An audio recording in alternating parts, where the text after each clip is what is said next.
Mes chers frères et sœurs, compagnons de route et amis dévoués qui vous connectez aujourd'hui avec nous depuis les terres bénies du Mexique, à travers les paysages vibrants et colorés de la Colombie, depuis les racines historiques et profondes de l'Espagne, les diverses communautés des États-Unis et de chaque coin sacré de nos admirables Amériques. Recevez l'accueil le plus chaleureux, le plus fraternel et le plus sincère dans ce sanctuaire de communion, de discernement spirituel et de foi inébranlable. Je sais pertinemment, car je partage cette même sensibilité qui habite chacun de vos cœurs, qu'au moment où nous allumons les médias, où nous lisons les nouvelles ou lorsque nous nous arrêtons simplement pour contempler les dures et rapides transformations qui se déroulent sous nos yeux en ce temps moderne, notre cœur humain a naturellement tendance à se remplir d'une profonde tristesse, d'une douleur authentique et d'une inquiétude bien réelle. Nous traversons collectivement des jours marqués par une incertitude colossale, une douleur aiguë et une souffrance de plus en plus généralisée qui semblent envelopper et étouffer notre civilisation terrestre tout entière. Dans notre rôle sacré de mères dévouées, de grand-mères protectrices et de femmes remplies d'une authentique ferveur spirituelle, nous portons au quotidien la charge émotionnelle et l'angoisse silencieuse de voir nos foyers, nos familles si chères et nos nations bien-aimées faire face à des épreuves d'une extrême gravité. Pourtant, à cet instant précis, je me tiens ici devant vous avec une mission essentielle, celle de rappeler à chacun d'entre vous un principe fondamental et absolu qui ne doit jamais, sous aucun prétexte, être oublié. Nous avons la certitude absolue que nous ne sommes pas seuls dans notre marche à travers le désert. Au cœur même de cette douloureuse et profonde tribulation mondiale, la très sainte Vierge Marie se dresse avec une majesté sublime devant nos yeux spirituels.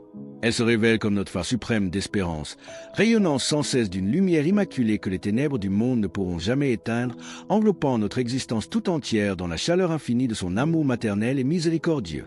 Comme petit merci de nous rejoindre aujourd'hui, nous offrons un moment de bénédiction partagée. Commentez avec le mot foi, si vous êtes ouvert à recevoir une pensée finale spéciale dédiée à tous ceux qui participent. Et s'il vous plaît, appuyez sur « J'aime » si vous appréciez ce moment. Restez bien avec nous, car au fur et à mesure que notre histoire se déroule, nous découvrirons une perspective sur ces mystères sacrés qui pourraient vraiment vous surprendre. Notre-Dame se manifeste comme notre réconfort le plus parfait, représentant le tendre embrassement du ciel lui-même, nous murmurant à l'oreille que le Dieu Tout-Puissant n'a jamais abandonné ni délaissé ses enfants de prédilection. Le Christ lui-même nous met en garde dans l'Évangile selon saint Luc face à l'illusion de l'autosuffisance. Prenez garde à vous-même, de peur que vos cœurs ne s'apesantissent par les excès, l'ivrognerie et les soucis de la vie, et que ce jour ne vienne sur vous à l'improviste. Cependant, il nous faut comprendre que l'amour véritable d'une mère ne se limite pas à consoler ou à apaiser les douleurs. Il porte également le devoir impératif de lancer des avertissements clairs, sérieux et vigoureux dès lors qu'elle aperçoit ses enfants bien-aimés courir à grands pas vers un précipice destructeur.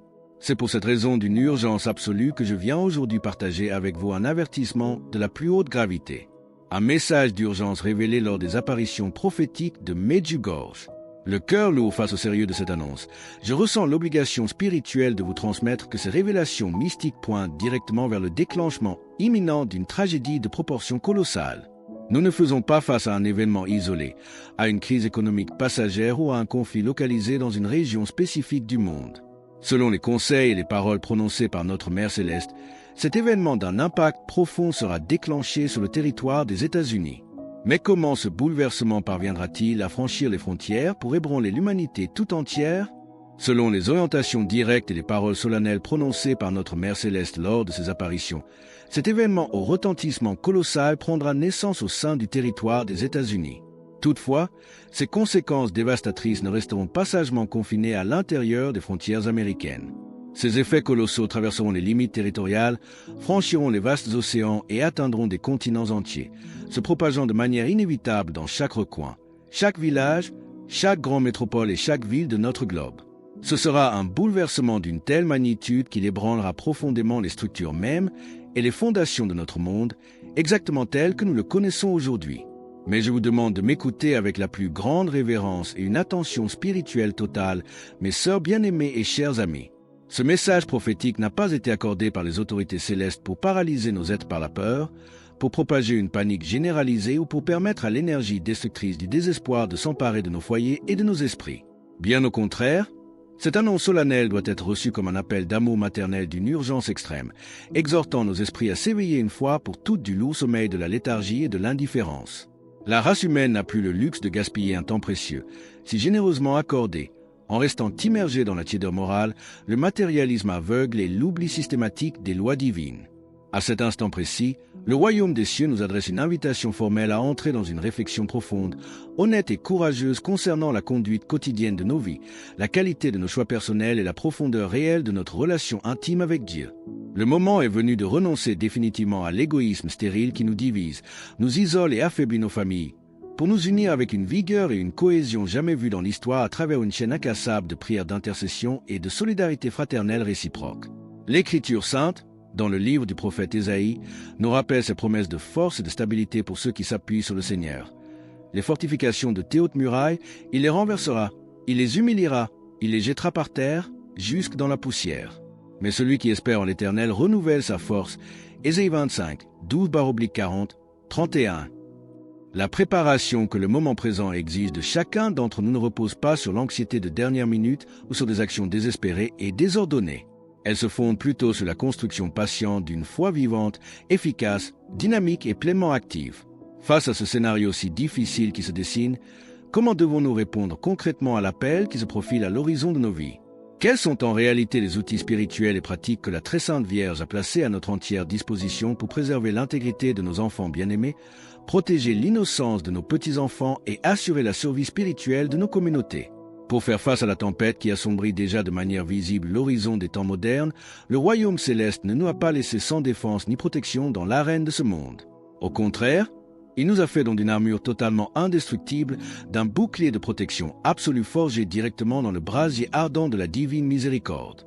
C'est une barrière sacrée que nulle force terrestre, nulle armée d'oppression et nulle énergie des ténèbres n'a le pouvoir de briser ou de franchir. Cette armure mystique et invincible, c'est la pratique fervente de la prière.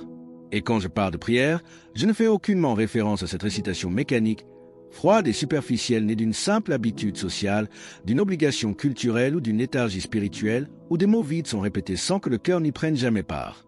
Je parle plutôt d'un cri profond, solennel, révérencieux et immensément puissant qui jaillit des profondeurs même de l'âme, s'élevant comme la fumée de l'encens sacré pour atteindre le trône de la majesté du Très-Haut. Au milieu du tumulte assourdissant du chaos mondial, à l'instant même où les structures gouvernementales humaines trembleront sur leurs bases et où toutes les certitudes scientifiques et économiques de notre époque se réduiront en cendres et en poussière, la prière authentique se dressera fermement comme notre unique et véritable refuge. C'est la forteresse sacrée où la terreur perd absolument tout son pouvoir, où l'anxiété humaine se dissout complètement et où la souveraineté du Créateur se manifeste dans toute sa gloire et sa puissance.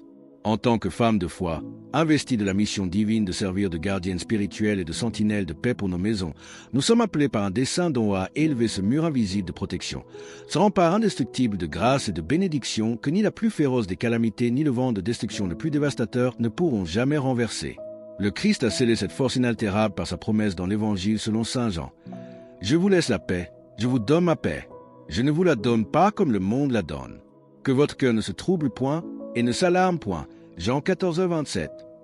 Lorsque nos voix s'unissent dans un cœur de dévotion sincère, créant un écho sacré de pure spiritualité, elle acquiert une puissance spirituelle immense pour intercéder et modifier le cours des événements historiques sur cette terre.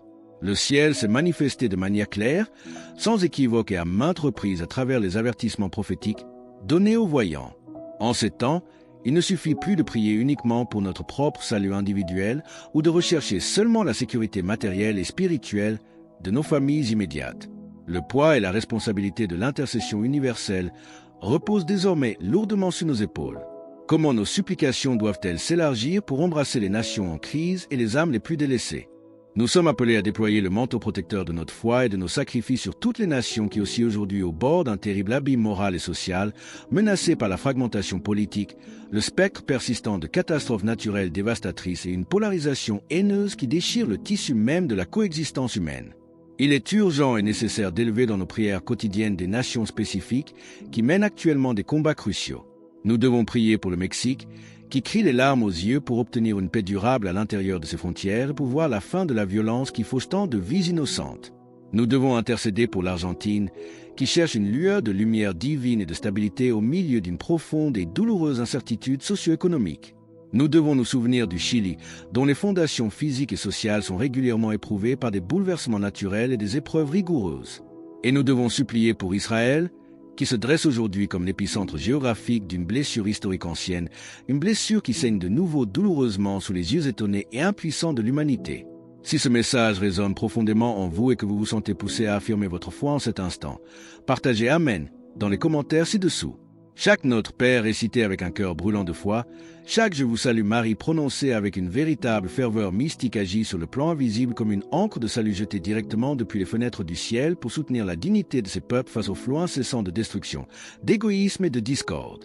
Pourtant, notre cri d'intercession doit élargir ses frontières et aller encore plus loin, brisant les barrières de notre confort pour pénétrer les recoins les plus froids, les plus sombres, les plus abandonnés de notre société.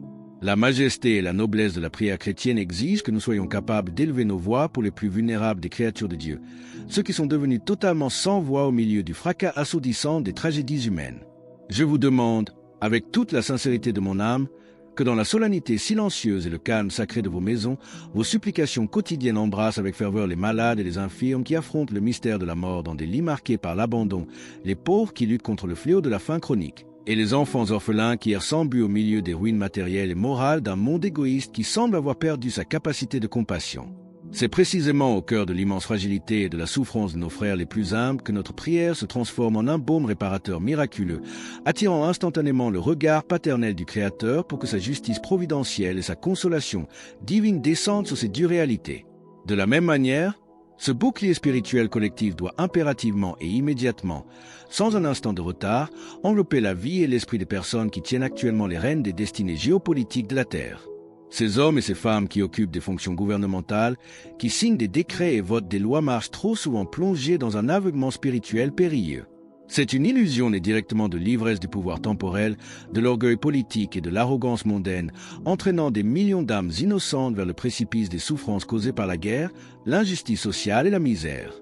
Il est de notre devoir chrétien strict de crier sans relâche pour que la lumière et le discernement de l'Esprit Saint descendent avec puissance sur les dirigeants du monde entier, brisant leur cœur de pierre pour que la sagesse d'en haut guide leurs décisions et évite l'autodestruction des nations.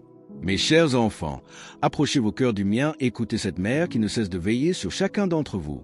Souvent, vous cherchez à comprendre les événements du monde et vous désirez ardemment savoir ce qui est sur le point de se produire.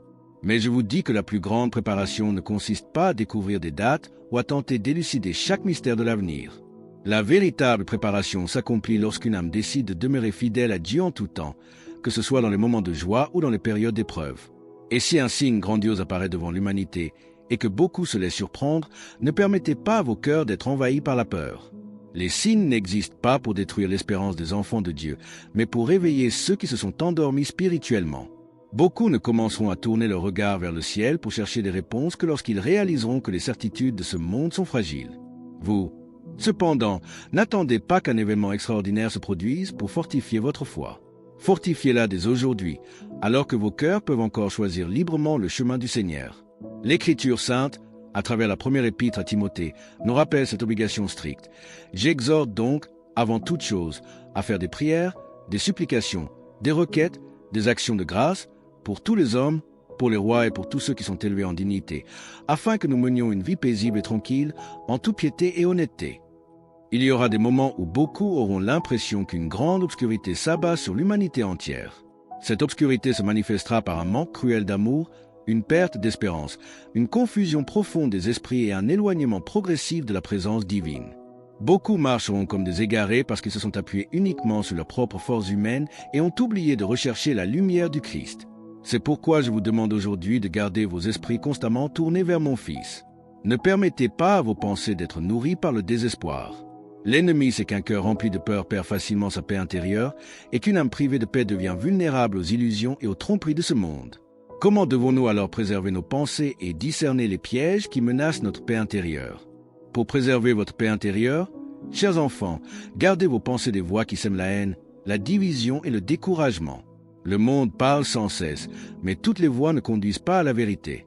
Beaucoup tenteront de vous convaincre que Dieu a abandonné l'humanité, mais cela ne sera jamais vrai. Le Père continue de poser son regard de miséricorde sur chacun de ses enfants. Son amour demeure le même lorsque tant de personnes choisissent de vivre loin de lui. Je vois de nombreux cœurs agités parce qu'ils ont placé leur sécurité uniquement dans des choses éphémères et matérielles. Lorsque ces choses commencent à s'effondrer, la peur surgit inévitablement. Ceux qui bâtissent leur vie uniquement sur ce qui est terrestre finissent par être ébranlés par les changements du monde. Mais ceux qui bâtissent leur vie sur le Christ restent debout, car le rocher divin peut être détruit par les tempêtes. Gardez vos esprits actifs dans le Christ, méditez ses paroles, rappelez-vous ses enseignements et apprenez de son humilité pour transformer vos attitudes quotidiennes. Pour rejoindre notre communauté et ne manquer aucune histoire inspirante, pensez à cliquer sur « J'aime » et à vous abonner. Ne permettez pas à une inquiétude excessive de vous empêcher d'entendre la voix du Saint-Esprit. Beaucoup mènent une vie si agitée qu'ils ne parviennent plus à trouver le moindre silence dans leur propre cœur. Comment pouvez-vous entendre Dieu si vous vivez constamment entouré par le bruit de ce monde? Réservez des moments pour le silence intérieur, car c'est dans le calme de l'âme que le Seigneur fortifie ses enfants. Rappelez-vous que la véritable bataille se déroule d'abord à l'intérieur du cœur humain. Avant qu'un conflit ne se manifeste sous vos yeux, il naît d'abord en l'homme. Quand l'orgueil grandit, la paix s'évanouit. Quand l'égoïsme domine, l'amour s'affaiblit. C'est pourquoi je vous demande de veiller constamment sur vos pensées et vos intentions, en ne laissant pas les ténèbres spirituelles s'installer à travers le manque de pardon, l'envie, l'arrogance ou l'indifférence face à la souffrance d'autrui. Le Christ nous a laissé cette exhortation spirituelle majeure dans l'Évangile selon saint Matthieu. Veillez et priez, afin que vous ne tombiez pas en tension. L'esprit est bien disposé, mais la chair est faible. Comment ce réveil spirituel et ce retour sincère à Dieu peuvent-ils s'opérer en nous avant qu'il ne soit trop tard? Pour que ce réveil s'opère, comprenez que le véritable courage ne consiste pas à ne jamais ressentir de peur, mais à continuer de marcher aux côtés du Christ même lorsque vous ressentez vos propres faiblesses humaines. Dieu ne choisit pas uniquement ceux qui sont forts selon les critères du monde. Il fortifie ceux qui reconnaissent humblement leurs besoins de lui chaque jour.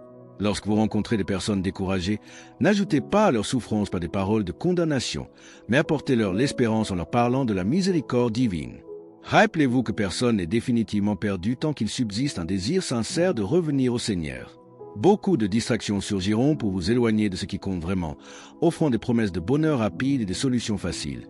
Mais tout ce qui semble bon ne mène pas à la vie éternelle. Demandez toujours à l'Esprit Saint le discernement nécessaire pour reconnaître ce qui vient de Dieu et rejeter ce qui cherche simplement à vous tromper. Le Sauveur a scellé ses promesses de pardon et de restauration dans le livre du prophète Ézéchiel. Ce que je désire, ce n'est pas que le méchant meure, c'est qu'il change de conduite et qu'il vive. Ne laissez pas la négativité dominer vos conversations, vos pensées et vos choix. Chaque pensée cultivée porte du fruit. Si vous cultivez l'espérance, vous récolterez la paix. Si vous cultivez la confiance, vous grandirez dans la persévérance. Ne regardez pas seulement l'obscurité, mais contemplez aussi la lumière que Dieu continue de déverser sur le monde à travers les âmes généreuses et les familles qui vivent l'amour authentique. Le Seigneur n'abandonne jamais ceux qui restent fidèles, et même si vous ne comprenez pas toujours les chemins par lesquels vous êtes conduits, il continue d'écrire une histoire de salut pour chacun de vous.